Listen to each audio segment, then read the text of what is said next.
ಕರ್ನಾಟಕ ರಾಜ್ಯದ ಹವಾಮಾನ ಮುನ್ಸೂಚನೆ. ನಾನು CS ಪಾಟೀಲ್, ವಿಜ್ಞಾನಿ, ಹವಾಮಾನ ಕೇಂದ್ರ, ಬೆಂಗಳೂರು.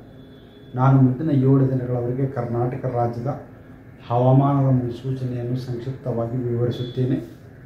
ಇಂದು ಕರಾವಳಿ ಜಿಲ್ಲೆಗಳಲ್ಲಿ ವ್ಯಾಪಕವಾಗಿ, ದಕ್ಷಿಣ ಒಳನಾಡಿನ ಜಿಲ್ಲೆಗಳಲ್ಲಿ ಹಲವು ಕಡೆ, ಉತ್ತರ ಒಳನಾಡಿನ ಜಿಲ್ಲೆಗಳಲ್ಲಿ ಕೆಲವು ಕಡೆ ಮಾತ್ರ ಮಳೆಯಾಗಿದೆ.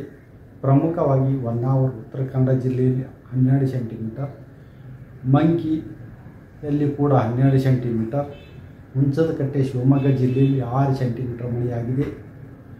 ಈಗಿರುವ ಹವಾಮಾನದ ಸಿನಾಪ್ಟಿಕ್ ಸ್ಥಿತಿ ಏನೆಂದರೆ, ಬಂಗಾಳ ಉಪಸಾಗರದ ಆಂಧ್ರ ಪ್ರದೇಶದ ಕರಾವಳಿ ತೀರದಲ್ಲಿ ಸರ್ಕ್ಯುಲೇಷನ್ 1.5 ಮತ್ತು 5.8 ಕಿಲೋಮೀಟರ್ ಎತ್ತರದವರೆಗೆ ಇದೆ.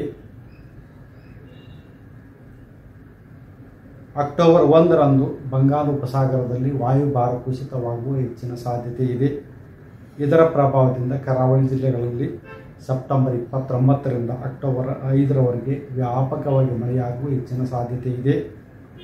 ಉತ್ತರ ಹಾಗೂ ದಕ್ಷಿಣ ಒಳನಾಡಿನ ಜಿಲ್ಲೆಗಳಲ್ಲಿ ಸೆಪ್ಟೆಂಬರ್ 29, 30 ಹಾಗೂ ಅಕ್ಟೋಬರ್ 1ರಂದು ಕೆಲವು ಕಡೆ ಮಾತ್ರ, ಅಕ್ಟೋಬರ್ 2ರಿಂದ ಅಕ್ಟೋಬರ್ 5ರವರೆಗೆ ಹಲವು ಕಡೆ ಮಳೆಯಾಗುವ ಹೆಚ್ಚಿನ ಸಾಧ್ಯತೆ ಇದೆ.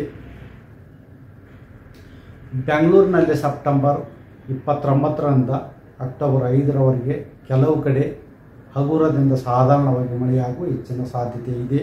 If you like this video, ಬೇಗ ಲೈಕ್ ಮಾಡಿ, ಕಾಮೆಂಟ್ ಮಾಡಿ, ಶೇರ್ ಮಾಡಿ ಹಾಗೂ ಯೋಯೋ ಟಿವಿ ಕನ್ನಡವನ್ನು ಸಬ್ಸ್ಕ್ರೈಬ್ ಮಾಡಿ.